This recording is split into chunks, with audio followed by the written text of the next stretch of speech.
doing well at the moment. Yes. And Good, good. yourself? And yourself? Okay. I think I'll feel a bit better when I've got Christmas behind me, but there we go. And how's your son? Um, he he's okay. He's okay. So he is off the medication. So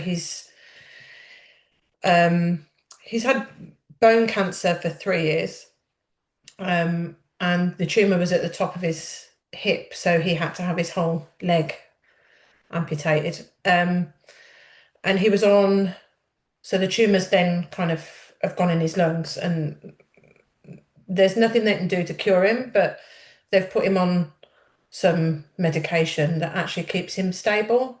Right. So he's off them at the minute. He's being scanned at the end of the year, and then we've been really lucky. We don't really get anxiety very much because he's been stable for so long. But now we're back in that realm where we know the scans come in, and then the first week of the new year, we'll kind of know what the state of play is. But I think I saw a photo. yeah, Yes. yeah. Yes. I don't tend to put him on my No. social media very much because he refuses to be some kind of poster boy for pity. Yes. The one thing I think about Jacob is that it doesn't matter Mm. what cancer has kind of tried to take Yeah. from him because it takes a lot, and that's why I do this podcast thing. It takes so much more than Mm. people feel safe to talk about. Mm. It's the innocence in a heartbeat, that kind of freedom that you get from thinking that health is a given, and your identity is a given, and you don't really need to think about time. And it puts you into this place where he refuses to be defined by the fact that he has cancer. He refuses to be defined by the fact that, even down to the language, I don't say he lost his leg because I kind of like, you lose your keys, you lose your Yes. temper, you don't lose, we know What where the what leg what is, it's is gone. what is what is your preferred um language for that then? So I say cancer took it. Cancer took it, yes. Okay. Because I mean language is, even for cancer patients, it is actually quite difficult. Yeah. I've come across this myself because there's language that I've used myself and people say, "Oh, I don't like using that." Yeah. Yeah. The one, the So one it's this. I was going to go on to social media at some point, but maybe after Christmas with everything that's going on, um, and just go through the kind of language that we as a family use, like the word battle. Yes. It can I was imply looking that at there's, your web page, and you go through some of this on your web page. yeah. I have recently redone it, so it's been completely Yeah. shifted away from there. So I wrote it all started with the fact that I started writing a book when Jacob was diagnosed because Yeah. it's no one gives you, no one has the map, and nobody can give you the route because the routes are always different, no matter, like, for everybody. But Yes. there are kind of key things where we experienced this and we found that this helped and we experienced this. So just a little bit, it's not a given that this is what you're going to experience, but by having a little bit of insight from someone that's been doing Yes. it might help you Yeah. feel less isolated. And as I say to people, not only is every person different, but every type of cancer is different. Yeah. And I know this from, uh, you know, having non-Hodgkin's lymphoma. I haven't found a single case of non-Hodgkin's lymphoma which is the same. Yeah. Yeah. And I think that's people outside of, even people within the cancer community, they don't, we kind of almost going in think that it's a cookie cutter kind of, oh, well, you experience this with this type, and like it's a cold or flu, and it doesn't work like that.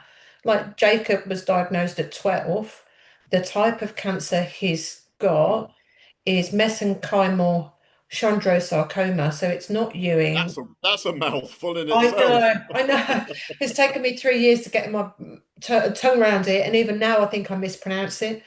Um, and there are so bone cancers are rare, and then the bracket that his sits in is even rarer, and then his is even rarer than that. He's got an adult cancer, and they knew from the start that the leg would have to go. Mm, But he goes to the gym. He plays for England. He has dreams and aspirations, and it's the even down to we were talking about language, the language being used at this point in time. He is medically incurable. mm. And that's it. So people think incurable means terminal. I haven't heard the word terminal yet. Until I do, I'm not. Well, I mean, put it this way, this is a constant conversation that we have in the support group that I'm a member of, about blood cancers, whether they are curable or not. And, most people say no, you just sort of get it, into remission for a while, and you just hope for the best for a while. Yeah, uh, you just but the thing which set me, I always have a little bit of argument in me about on that is that my consultant, when I was first diagnosed, he said we're going for a cure, and after that I thought, well, I'm not sure if I'm not sure what you're saying there. yeah, yeah. So I was told we we were pulled into a side room, Mm, and we were told it's cancer. I think you kind of know by the look on people's faces that it's not great news. yeah, yeah. Like you kind of read the room. Oh yeah. Um, yeah. Uh, and we're quite confident that we can cure him.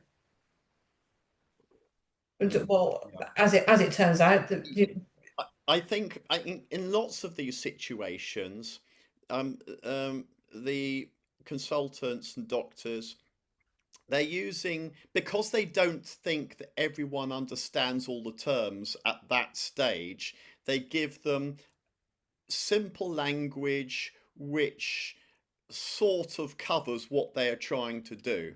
you mm, know as you go through it, you learn more about it, and then you ask more questions of your consultants, and you develop a better understanding, and they can then tell you more. yeah. I mean, and that's why. Mm, So right at the beginning, so this time last year, I was thinking about writing the book back up. I'd started writing a couple of kind of very basic chapters.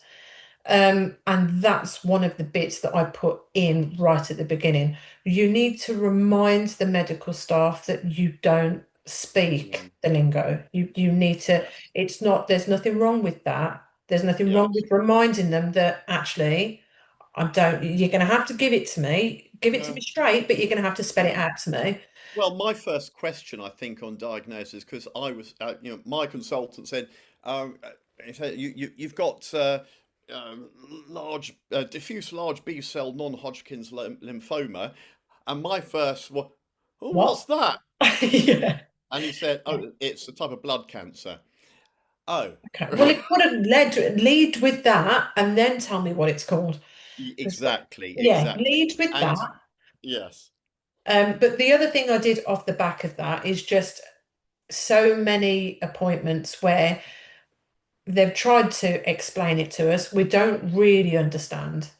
And mm, then it's just like people can use the website and print them off if they want to, where you actually write the questions down because they don't come in the appointment room. They come when you've gone and you think, I oh, know. I should have answered that. I felt that about my last appointment 2 weeks ago, because no, following my bloods, he Mm. said your immunoglobulins are up 31%.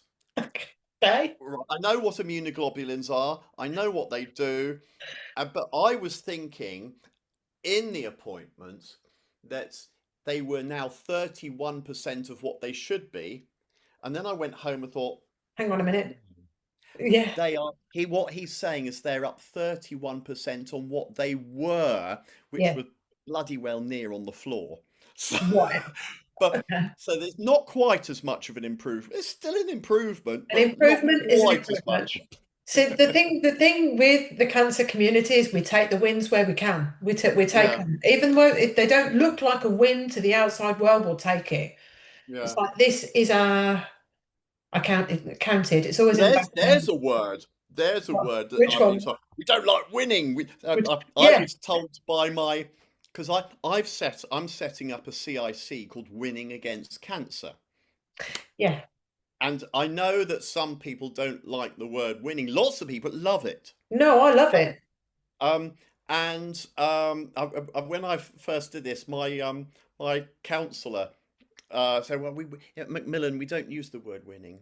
I said, "Well, I Right. mean, my term is the way I look at it is that even if you have a terminal diagnosis or really bad diagnosis, there are wins you can get in every day. Because when I was in hospital, I made friends with people who had terminal diagnoses, and I was friends with them right up to the end. And I saw how they lived their lives and how they found the little wins in every day. And that's what I mean about winning. Yeah, yeah. And there's a friend of mine who lived just down the road who had a nasty old brain tumor, and he died about a month ago. And um, do you know, well, he never done this before, but he during his illness he took up playing the guitar, and so I used to go round and play guitar with him and play music with him, which he'd never had the chance to do before. The whole point Yes, of it is to give the yes, wider world an yeah, insight into what the cancer community is like yeah, and just bridge that gap yes, between not us and yes. them, but that's how it feels and It, help it, it, it's educate. it's interesting you use the word cancer community. Now, it's something which I don't have anything against it, but it's something which I'm thinking it's almost you're creating it as an identity. Right.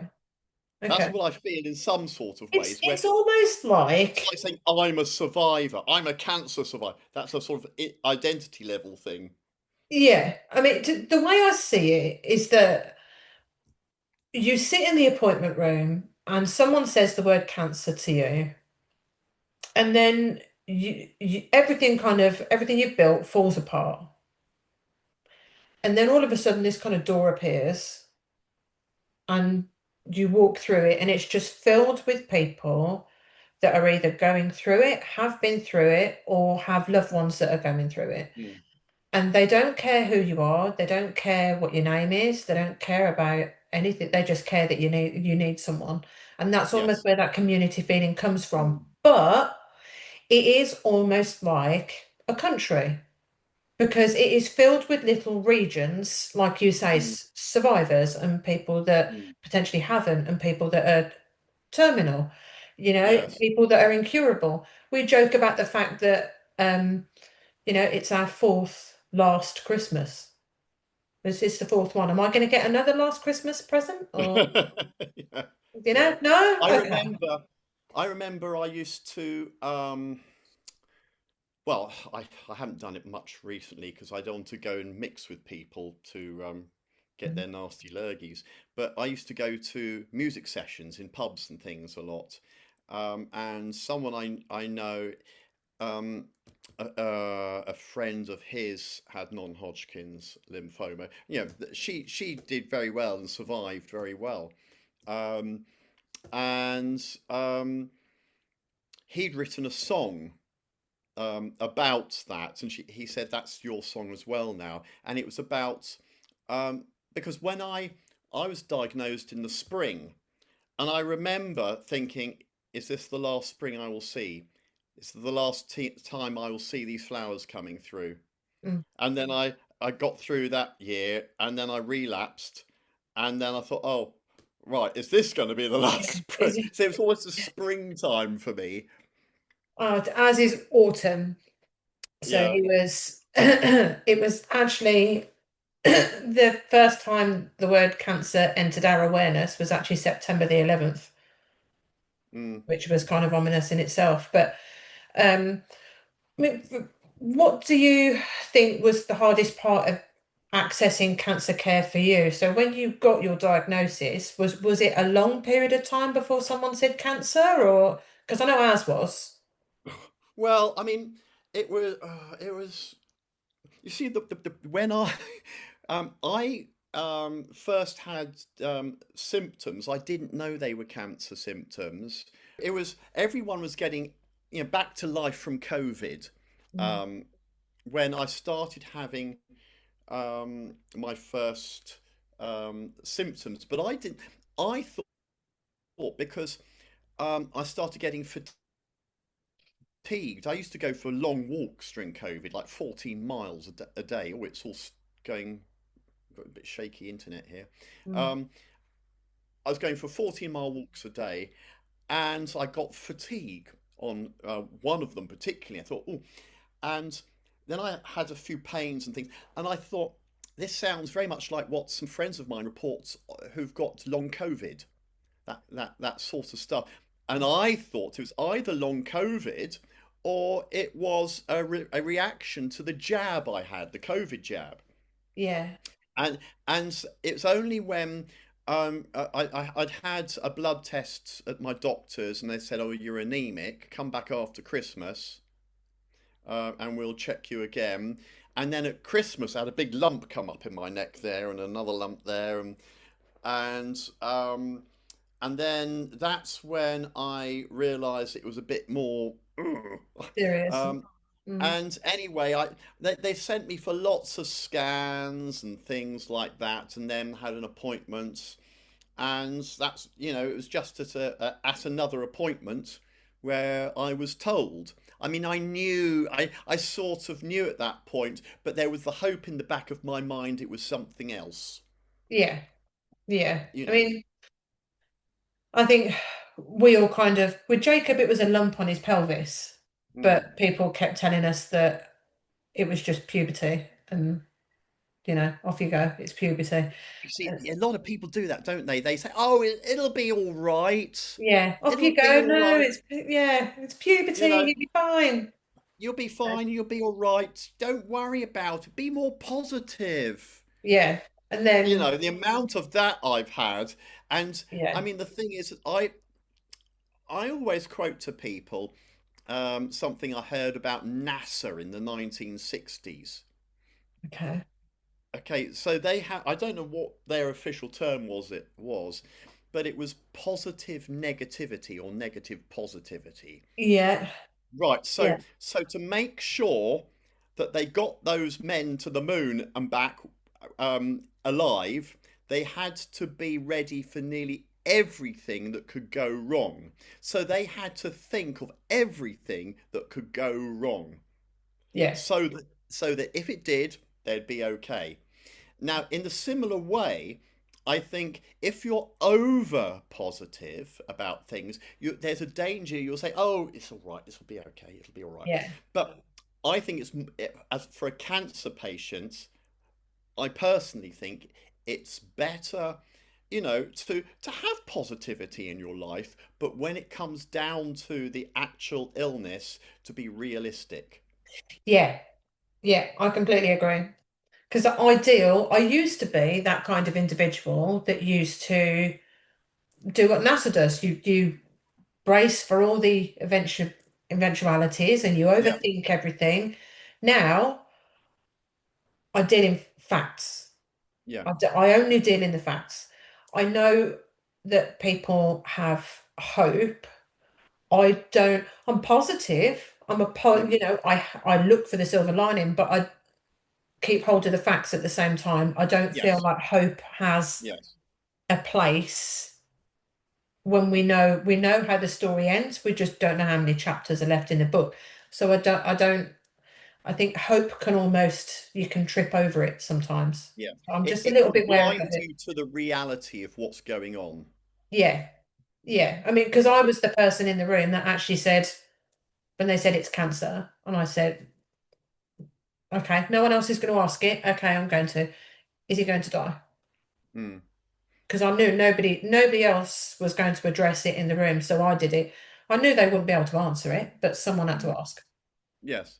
I mean, Um, the thing is that when you have that sort of conversation, because um, it was in my first consultation I had that conversation where my consultant said, "Oh, you've got a 70% chance of being here in 5 years." Um, okay. and I went away and then suddenly thought, that means I've got a 30% chance of not being here, or almost Yeah, 1 in 3 of not being here. yeah, And then there's the other things along the road which don't come into that, such as the different treatments you get. When you get the sort of, you've got to sign the consent forms with all the things that can go wrong yeah. with the treatments. Oh, I think the worst one for me was the stem cell transplant, which is quite a risky yeah, doobry. yeah. So I elected my ex-husband to be admin. He likes to sign things, so I let him deal with it, and I ask questions where I can. In many ways, your family are lucky because I live on my own. I don't have that sort of support. It's the So only situation where actually yeah. being divorced has its advantages because there are Oh, two you're divorced. biological Okay, I didn't parents. Yeah, know. two biological parents, two step parents, and so there are Yeah. four parents to spread the load. Okay. Yes. But I mean, your platform, so winning against cancer, what sparked it? What made you decide to? Because plenty of people are on a cancer journey, but there it takes a special kind of person to actually want something to come out of it that's positive. Well, I mean, I think the thing is, I've been going through this for about 4 years Mm. now, including the pneumonia this year and everything. Wow. You've been through it. Wow. So, well, the thing is, because I've had a lot of treatment, and Mm, so it's really severely damaged my immune system, and I didn't know how damaged it was, mm, and then I caught a cough, and it quickly developed into pneumonia. Anyway, mm. Okay. so that was Right. this year. Mm, So on my own, I've had to um, go into these. I've been into every consultation apart from one mm, on my own. mm. So, I mean, that first one, the bits I remember, most of it I blanked. Yeah. Um, and when I was signing up consent for my third line of treatment Mm. at the beginning of 2024, it was Christmas. I think it was Boxing Day. I was in hospital Wow. or Okay. something like that to start my Yeah, new cancer treatment. doesn't care if it's Christmas. No, It doesn't care. anyway, Yeah, no. so I was in absolute effing agony Mm, um, with this, and the painkillers weren't working. So anyway, and I was in hospital, yeah, on the ward, and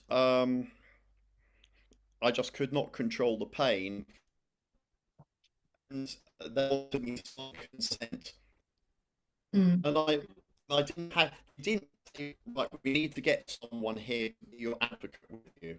They should have done mm. that point because I don't think I was actually in the right mind to make any decisions.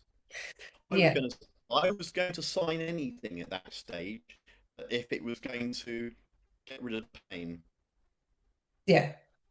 Yeah. Um, I was not in a place to actually properly consider it. I was on my own, and I don't think there is enough um, just checking around patients about what your background situation is. Do you have, I mean, when they want to discharge you and send you home, they say, is there anyone at home? But when you need support backup, they don't always check that. Yeah. Not properly. No. Put it that way. Yeah. So is that where winning against cancer came from? Just from your experience? That Oh, must, that's where we're coming from. Yeah, okay, yeah. I've forgotten about that. No, So that's fine. winning No, but against cancer. that experience No, is important because like not yeah, many people talk about having to go through this with no no. support network. Well, winning against cancer really was. I have spent my life in the media doing um, broadcasting. Okay. So, um, I mean that the media world is changing very rapidly anyway. Yeah. All the radio stations I used to work for don't exist anymore. Okay. They've all been bought up, closed down, changed. And then during, the last 4 or 5 years, I mean, the whole world has changed. AI also, and it's just been nothing is the same. And Mm. what I wanted to do is to say, right, I need to relaunch my life at some point somehow. I want to do something that is worthwhile. I don't want to be pissing around with frivolous, money making schemes or anything. It's got to mean something. Yeah. And so, winning against cancer, CIC. I'm going to be doing a podcast as well.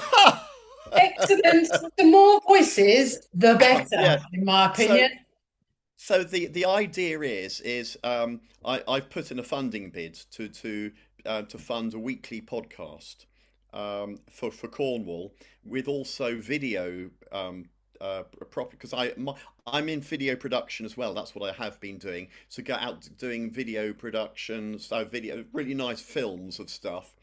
Um, and that's the plan. And to create in Cornwall another level of support Mm. because Cornwall is a long old place with lots of rural areas, and I want to be able to link all those people up using this podcast.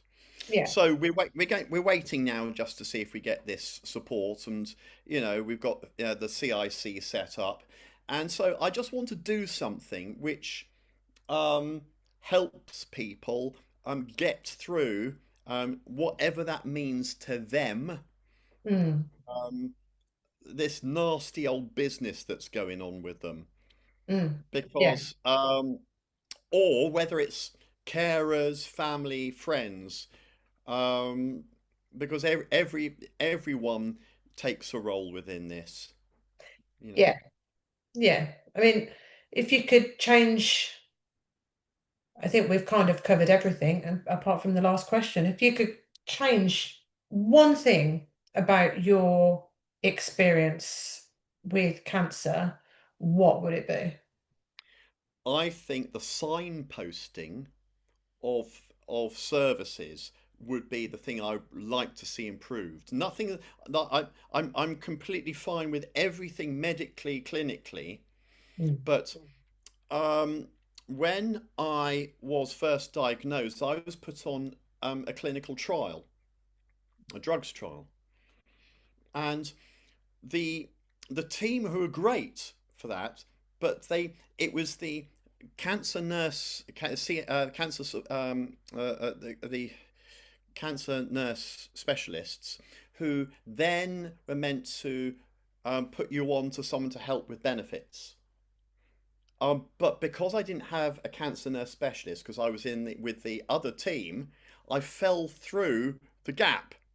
And Oh, so, no, I didn't even know there was that sort of help there. And I have to say, when I went to another support thing about that, um, I'm not going to name names, but I got the wrong information. I was given the wrong information. So I didn't get the right benefits advice for a while.